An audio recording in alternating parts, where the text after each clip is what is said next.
Jane Sartin, the Executive Director of the Flexible Space Association, and this is the third in our series of webinars. Today should have been the Flexible Space Association annual conference and exhibition, but of course, sadly, that has been put on hold for another year. But we have with us this morning one of our intended speakers at the conference, Neil Usher. And Neil has 25 years in the industry as a property, workplace and change leader. He's worked in a variety of sectors across the world, and he's now the Chief Partnerships Officer for GoSpace, the first AI application for the workplace. And his first book, The Elemental Workplace, was published in 2018. So I'm going to hand over to Neil in a second, who will take you through a presentation. And Neil's very happy to take questions at the end, so please do add these onto the chat section of your screen, and I will be gathering those up and asking them from Neil at the end. So I will now hand over to Neil to take us through things. Good morning, everyone. Delighted to be here, and what I'm hopefully going to give you this morning are not necessarily the answers, but some provocations, some potential discussion points to take forward from here.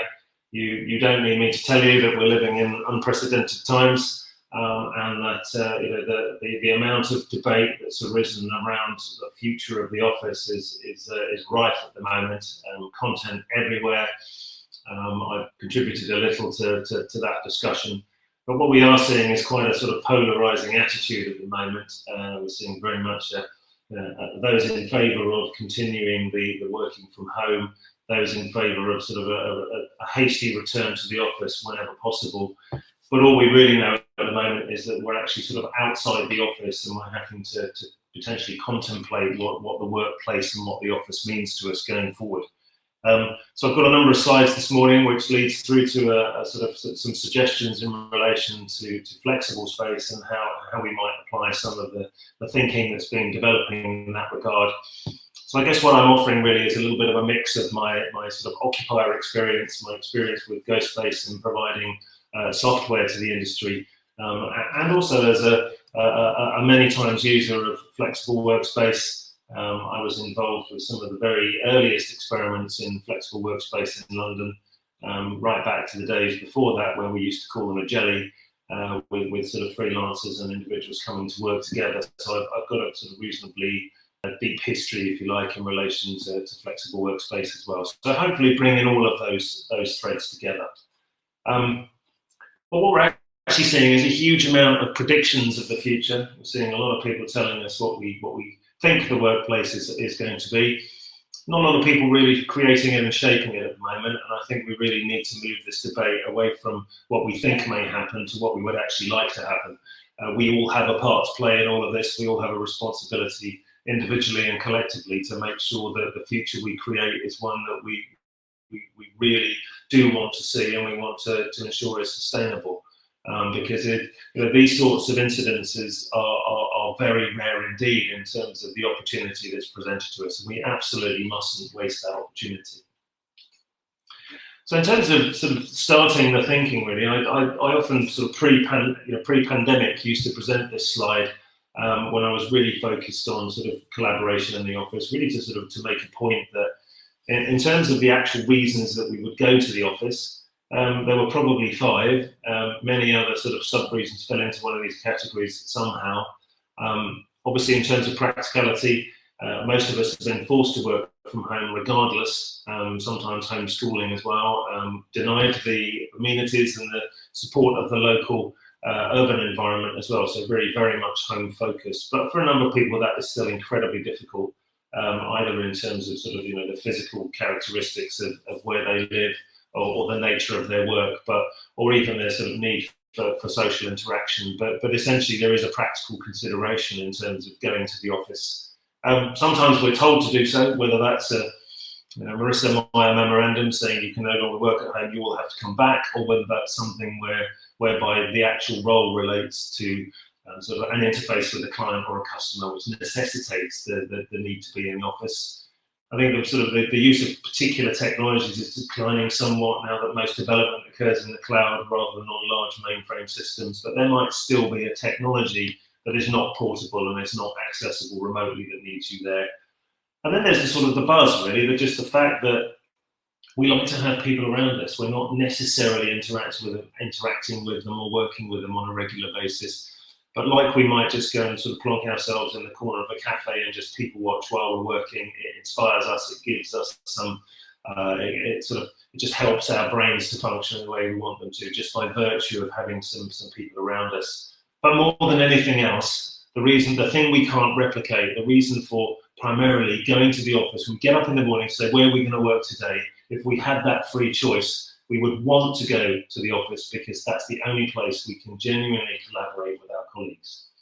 So there is still that driver, and most of the debate that we see now, however polarized it is, really is at the end of the day focused not necessarily on the logistics, not on the technologies, but more on how do we effectively collaborate. Because one of the things that I think will become apparent the longer this goes on is that while we have ideas, and we have those ideas individually generally, we need our colleagues to help them to become a reality. If we think about all the great ideas we've ever had in our careers and from our educational life through to our commercial life, we've always had fantastic ideas. We've often seen them come into being. I can remember conceiving of co-working spaces probably about 10 years before they ever arose, because there was a disused bank at the end of my street, and I used to think, wouldn't it be amazing if local people could just come and work here? But I didn't have the right people around me to ever make that into a reality. So if we think about all of that, we really need people around us. So what will suffer the longer this goes on is not necessarily the ability to handle and manage process work, but it's the ability to turn great ideas into a reality because we're working with other people. So we still very much have this collaborative need. That is really, I think, still the key driver for us going into the office. But then let's have a look at what's working, what we know. I think there are 9 things, and I'll run through these very quickly, but I think there are 9 things we really know. One is that our office space is drastically underutilized. So it's become quite interesting, really, looking at CEOs and CFOs suddenly realizing when their offices are completely empty, just what a huge cost and just what a huge, unsustainable mound of bricks that they're actually investing in here. Because most of the time, and all of our data collection supports the fact that most of the time, most offices are, give or take a few percentage points, 50% under-occupied, unutilized during the course of a working day. Now they're 100% unutilized. Suddenly the penny has dropped. But we've been trying to tell within the workplace industry, trying to tell business leaders for several decades that these huge tower blocks are standing half empty. And if you look at the cost of a desk, really, in particular within a corporate workplace, sustaining that level of cost over a long period of time is an incredible drain, particularly when you think about what goes into some of the cost reduction initiatives in organisations to look to steal a few pence here and there off a price or of something that we buy, all the while staring at the fact that half our office space is empty. But one of the other things we've seen, I think, in the last few months is that while we've been told for many years that the brand of an organisation, must be enshrined in bricks and mortar, must be beamed out with bright lights across the city, because it's really all about the office expresses the DNA and the brand of the organisation, and that's absolutely vital. It's doing none of that now. The only buildings really at the moment that are providing any kind of productive use, beneficial use, are those we either live in or around the essential services we require, whether that's food or whether that's healthcare. They're the buildings that are really working. They're the only buildings that have any relevance at this moment. So organisations are actually being judged by what they do. They're being judged by their behaviour, the attitudes they take, whether they're actually engaging in good works or whether they're making a positive contribution. And we've also seen the negative effect of that, where bad news travels incredibly fast and poor attitudes are very quickly called out. We've known a few other things around the commute, the daily commute. It's dangerous, it's expensive, it's a complete and utter waste of time in most instances. You can barely actually read a book on the London Underground most of the time. because you just haven't even got the space to do that. So actually we're wasting a significant amount of our time, and we've known this for a long, long time. Most of our offices, as you've probably read, a huge sort of campaign against open plan space in the last few years on certain websites in particular. But the Leesman Index that studies these things is constantly saying that noise and distraction are the key impediments for people doing their work. But that's quite odd, because what we've actually said is the main reason we go to the workplace is to collaborate. So why are we complaining about them being noisy and distracting? Isn't the noise the byproduct of collaboration, and isn't the distraction what it's all about? So quite clearly, a lot of people are still going to the workplace to get their head down, to put their headphones on and not be distracted, and they want peace and quiet. But actually, as I'll come on to in a minute, actually not being in the office to perform those sorts of tasks is quite possible. Because actually what's going on in reality is that a lot of the collaboration we believe is happening in the office is not actually happening in the office, or not to the degree that organisations would like. Because many people are trying to move themselves away from the noise and the distractions. And what that leads in particular in corporate workspaces or in larger workplaces, is that self-organisation becomes really difficult. Actually, the amount of messages that are sent to ensure that one small group of people can all be in the same place at the same time is extremely high. And when we think back to the underutilisation of office space, if only 50% of our colleagues are in on any one day, then the chances of us actually being able to collaborate with the people we need to see are actually quite slim. But we've known and we've seen, and it's been proven, whether we've desired it or not, that local working does actually work in the main for many tasks. It's by no means universal, but we've actually shown that some of the prejudice that was held against working remotely is actually unfounded. That we can actually, if we make the right arrangements, we can stay in touch with people. We can get on with our work. We've got all of that commuting time back.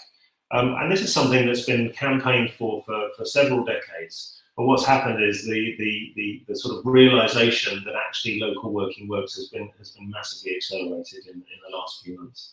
We've also realised in association with that actually managing people by objective rather than the sort of high presence, low trust sort of environments that typify most corporate workplaces is quite possible too.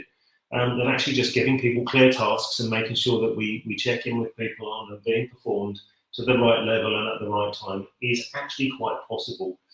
And that the tools we've got in the digital workplace to support that are actually very sophisticated, and they're going to get significantly more sophisticated in the coming sort of 12 to 24 months, because as you can imagine, those that have created and offer enterprise social networks, collaboration tools, and web tools, web platforms are all incredibly busy in developing their range of services, what they can offer, and their sophistication. So the digital workplace we have today is only going to get better.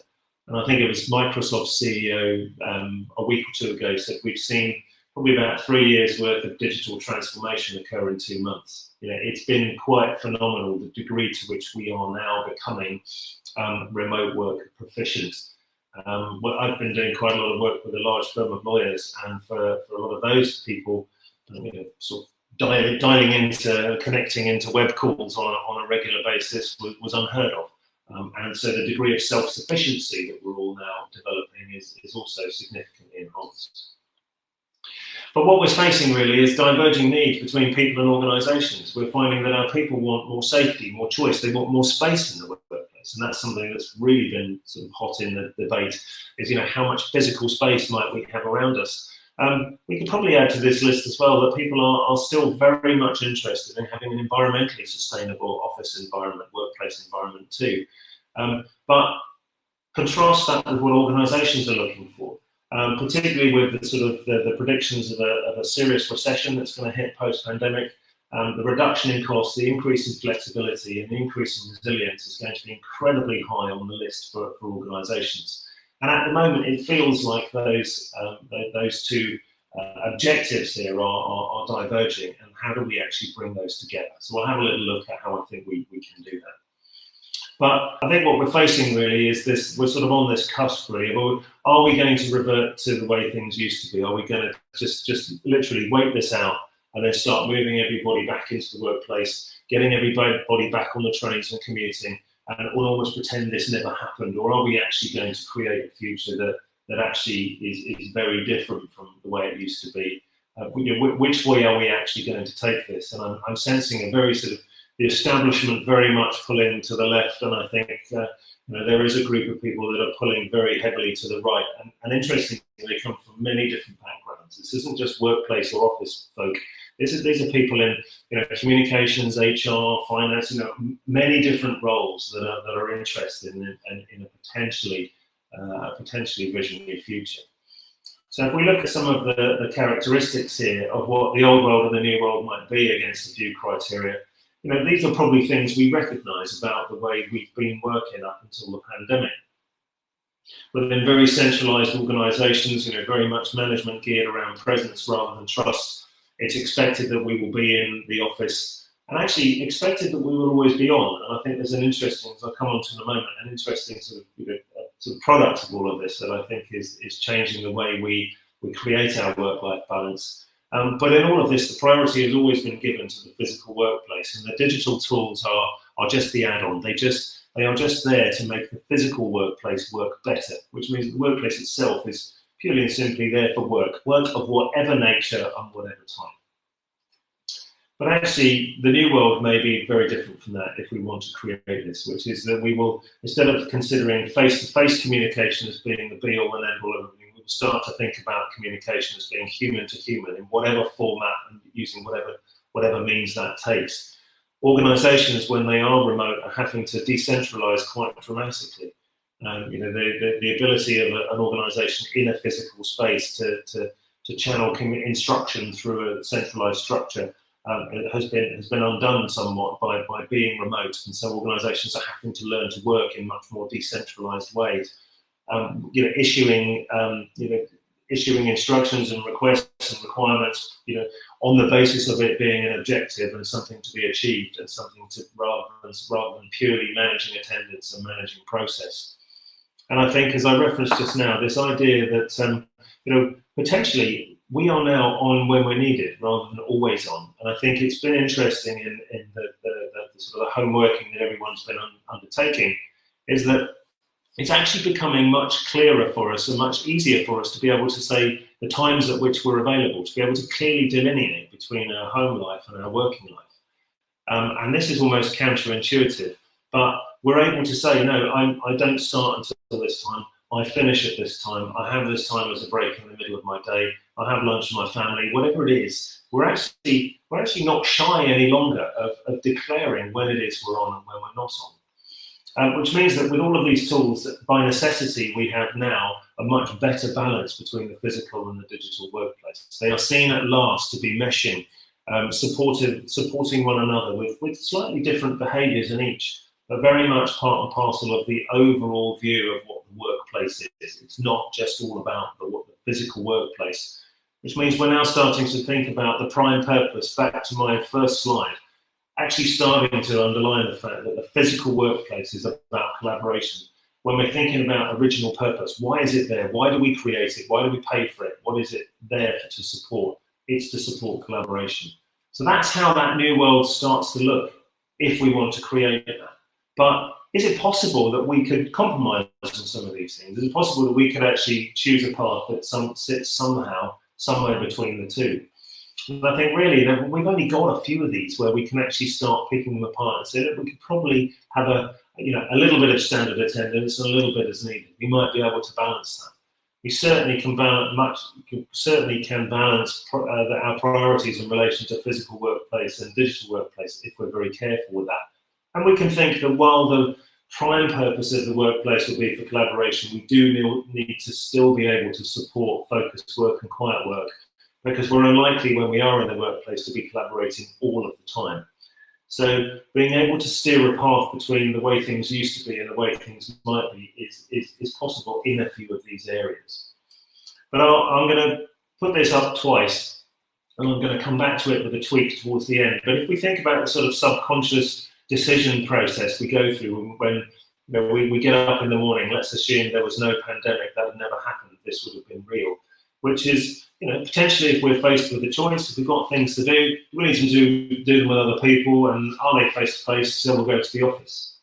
If we don't need to work with others, could we work at home? In which case we do that. Could we work from other more local places? And I'm sure that some of you are involved with organisations that provide more local co-working spaces and flexible spaces. Well, we might work there if we can't necessarily work at home.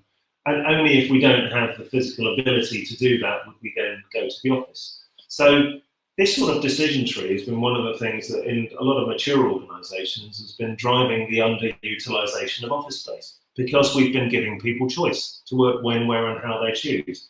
And actually what we've seen at GoSpace is some of the most mature organisations with some fantastic workplaces are struggling to see why they are so heavily underutilised. And that is because the personal choice that we've given people, however amazing our workplace may be, particularly on a sunny day like today, we might say, you know what, I'm not going to get on a train this morning. I'm just going to work at home. So in terms of sort of what we do now, and I think there are sort of five phases of this really, in terms of, and the rest of this presentation is geared around this thinking. But this whole idea of repurposing the workplace, really make sure that we're thinking of the workplace as the space in which team-based collaboration occurs, as the primary focus of the office. We're going to have to face a reality in the post-pandemic world for the foreseeable future and potentially beyond, that we're going to have to start thinking about effectively scheduling time in the office. We know in every organisation that we don't collaborate with everyone, we only collaborate with certain groups of people.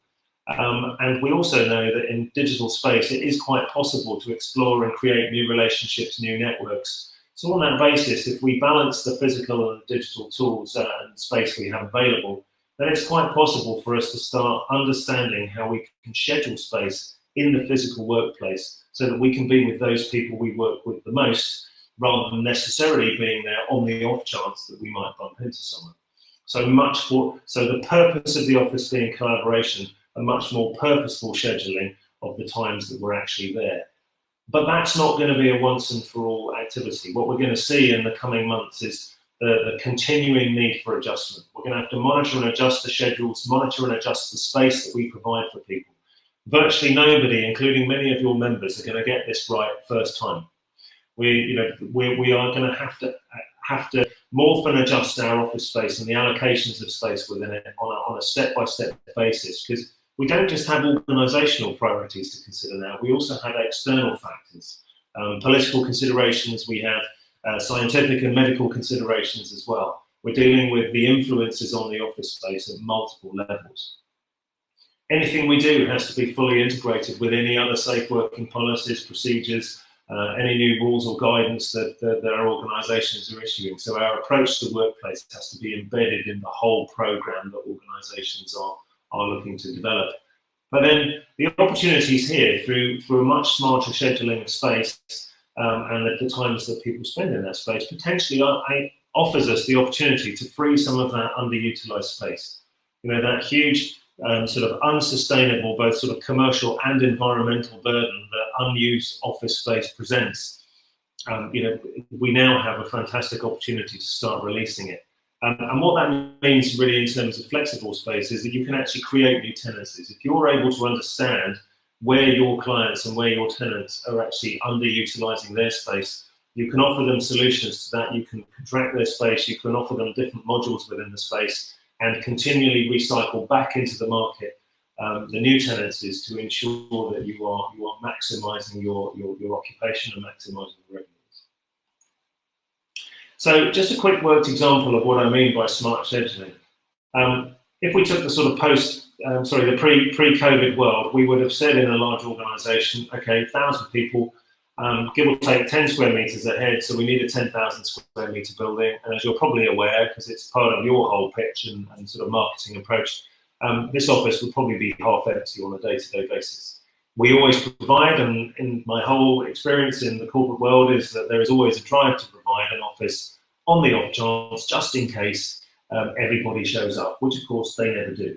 So consequently, within this tower block, there will be a significant degree of underutilisation.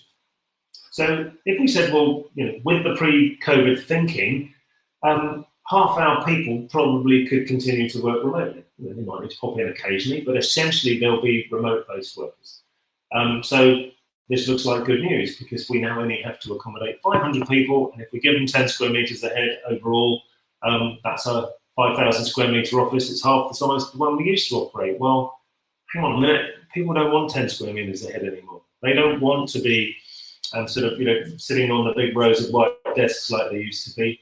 I mentioned people's concerns around space and safety and security. This isn't necessarily going to be accepted anymore. And if we worked with the pre-COVID thinking, we would probably find that even this building would be 50% unoccupied as well. But we can think about space in different ways, and I think this applies to the flexible sector and your clients just as much as it does to corporate workspace. With these 500 people, we know if we can understand the collaborations and map those collaborations that they don't all need to be in every day, or we don't need to provide that space on the off chance that they might come in every day. We could, in fairly simple terms, say, well, actually, we only need 100 people in every day. So we will focus on the key collaborations that we know need to happen. And we can then give people more space. So if we double their space allocation to 20 square metres a head, but we're only bringing 100 people in every day, and that space is really focused around collaboration needs, then we start to schedule our own week. We think, well, I'm in on Tuesday. Tuesday is the day that I'm going to work with my team and the teams I work with most closely. So I will make sure that I keep Tuesday completely free and I will build my week around it. Just like we would approach a business trip or any other scheduling of meetings or times that we put in our diary, we put in the day that we're going into the office. And then we've only got an office of 2,000 square metres. If we think about the amenities we need, if we think about those remote workers needing to come in from time to time to maintain some contact with colleagues in the business, and the odd occasion where some people would need to come in and actually sort of reserve some space because it might not be their day, but they might need to be there, then a smart scheduled office building might only need to be 3,000 square metres. What that means for the organisation is they've saved 70% of their real estate costs. They now have an office that is 90% plus utilised on a day-to-day basis. So they have a much more flexible, much lower cost, much more resilient office. And this could be one of your products or one of your service offerings, is a smart scheduled workplace that enables corporates to substantially reduce their holding and their cost.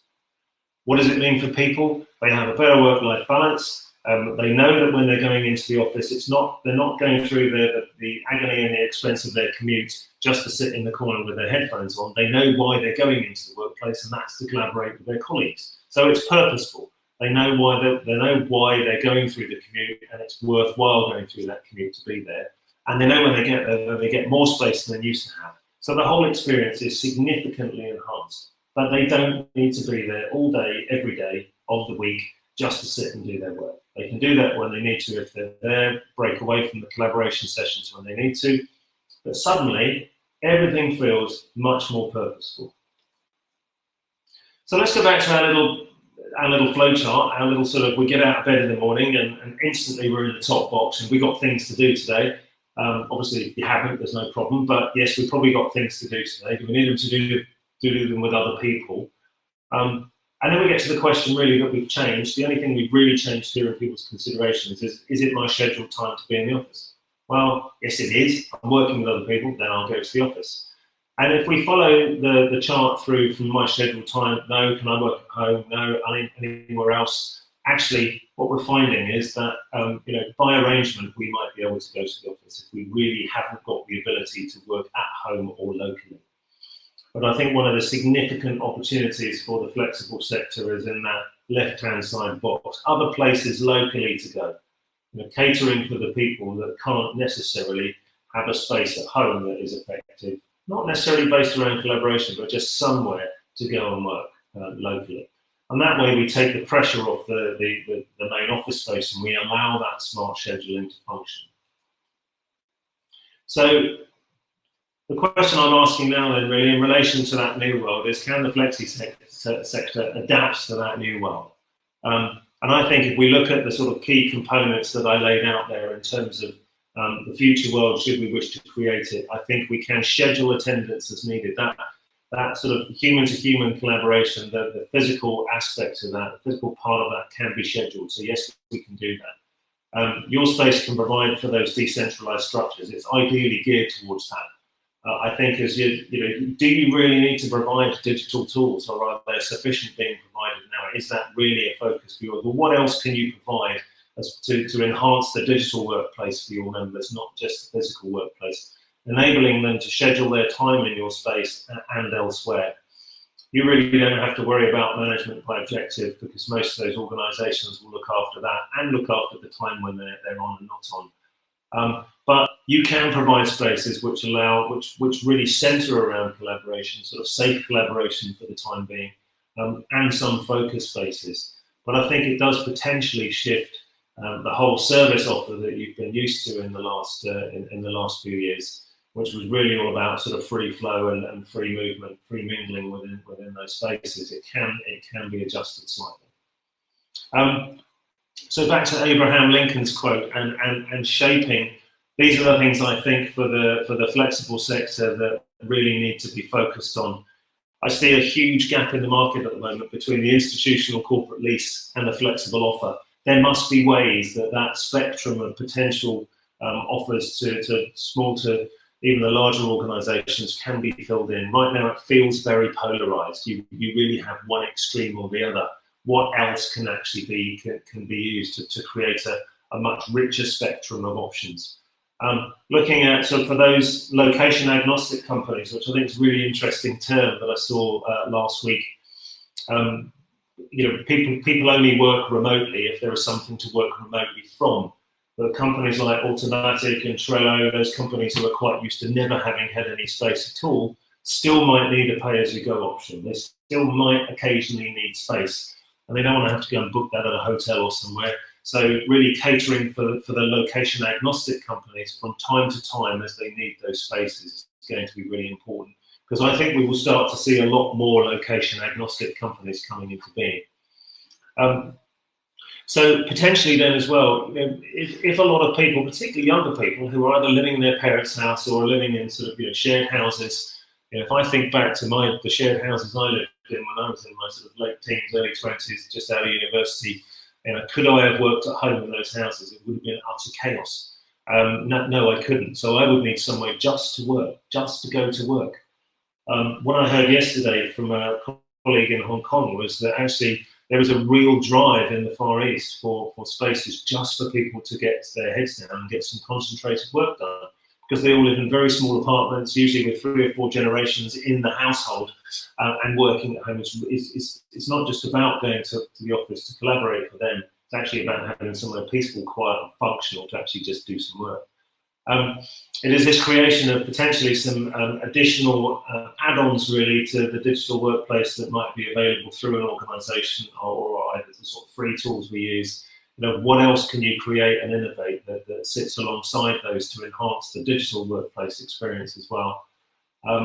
And then using intelligent AI, GoSpace is a tool that deploys this, but using intelligent AI to remove the waste. Your spaces will be and have been as underutilized as corporate workspace. So how do you make sure that your tenancies and those who are taking space from yourselves are maximizing their usage of that space? They're using it as purposefully and intelligently as possible, but you are constantly working with those tenants to ensure that they've got the right space, that they're only paying for the space they need, and you're actually putting the space then that's freed up back into the market and making sure that your flexible spaces are as lively, buzzing, and as safely and heavily utilised as you can possibly make them.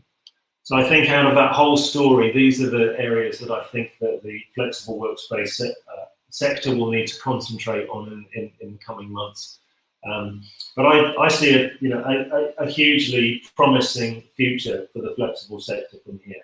I think that the organisational needs for resilience and flexibility and cost reduction provide the most fantastic opportunity for space as a service and for the flexible sector to really flourish.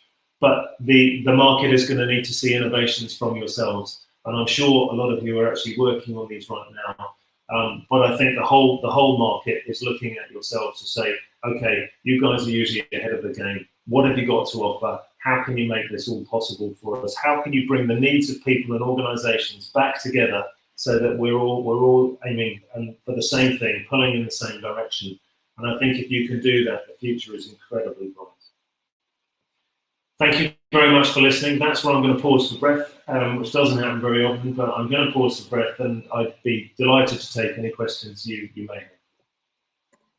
Okay, thank you very much, Neil. I think there was an awful lot of food for thought there, but also quite a positive outlook for the sector as well, and there's certainly opportunities to take. So just a reminder that we can have Neil for a few more minutes. We've got questions to take, and I think there was an awful lot of things covered there. I thought you touched at one point on how environmental sustainability was perhaps has been a big issue, but might lessen now against other things. And of course, the focus of our conference today was intended to be sustainability. And I wonder now if next year that will still be what is seen as the big theme.